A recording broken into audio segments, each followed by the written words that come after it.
안녕하세요. 병의원 경영의 모든 것을 함께 설계하는 USB 컴퍼니 김하나 대표입니다.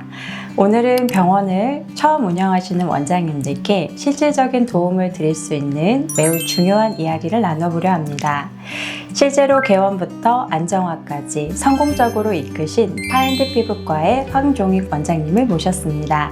원장님 반갑습니다. 반갑습니다. 네, 반갑습니다.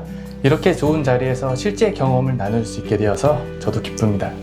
요즘 개원을 준비 중인 의료진들이 참 많으신데요. 원장님도 처음 개원을 결심하셨을 때 어떤 고민부터 시작하셨을까요? 제일 먼저 내가 어떤 병원을 만들고 싶은가? 이 부분을 생각했습니다. 단순히 피부과를 연다는 차원이 아니라 이 병원을 통해 환자들에게 어떤 가치를 전달하고 싶은지, 또 나 스스로도 또 어떤 방향으로 커리어를 쌓아가고 싶은지 이 점을 구체적으로 정리했죠. 이게 사실 모든 설계의 출발점이 됩니다. 기획이 중요하다는 말씀이시군요. 그러면 구체적으로 어떤 부분을 정리하셨는지 궁금합니다. 첫째는 진료 컨셉입니다. 예를 들어 저는 정확한 진단과 꾸준한 관리, 이 핵심 가치를 두고 시작했습니다. 둘째는 타겟층인데요. 누구를 대상으로 어떤 시술을 할지를 정해야 마케팅, 인테리어, 장비 선정까지 좀 명확해질 수 있거든요. 셋째는 재무계획이었어요. 개원 비용을 항목별로 나누고 또 예상 매출 시뮬레이션도 돌려봤습니다.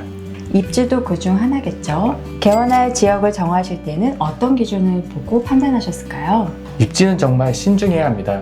제가 했던 방식은 크게 세 가지 단계인데요. 첫 번째 단계는 상권 분석입니다. 유동인구, 연령대, 인근 병의원, 그리고 주거단지 밀집도 등 좀 데이터로 비교했고요. 두 번째는 경쟁 병원 조사입니다. 직접 병원을 방문하고 시술 항목, 가격, 분위기까지도 일일이 다 체크해봤습니다. 세 번째 단계는 타겟 환자 분석입니다. 제 병원이 유치하려고 하는 고객이 실제로 그 지역에 있는가를 보는 것이죠. 예를 들어 고급 시술을 계획 중이라면 주변에 오피스 밀집지나 고급 주거지가 있는 것이 좋을 것 같죠. 정말 디테일하게 분석하셨네요.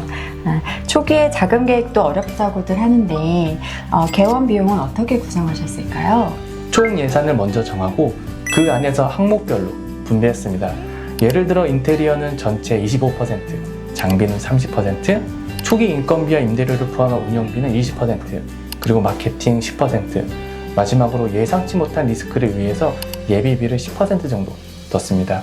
그리고 중요한 건 모든 비용을 현금 흐름 중심으로 봐야 한다는 겁니다. 무조건 비싸거나 좋은 것보다는 수익을 낼 수 있는 항목에만 집중. 이게 바로 핵심입니다.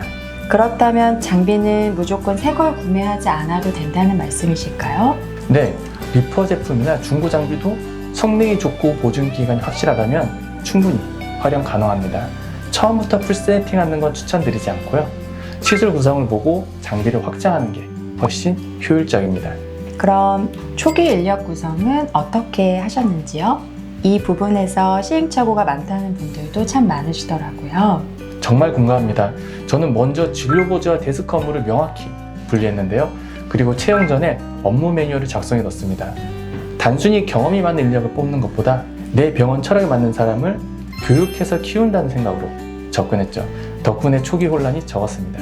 병원 개원은 단순히 문을 여는 게 아니라 브랜드를 세우는 시작점이라는 생각이 드네요. 정확합니다. 환자들이 처음 들어오는 순간부터 병원을 경험하게 되는 거잖아요. 진료 동선, 안내 문구, 직원의 응대, 심지어 음악까지 이 모든 게 브랜드 이미지가 되고 환자의 첫인상을 좌우하니까요.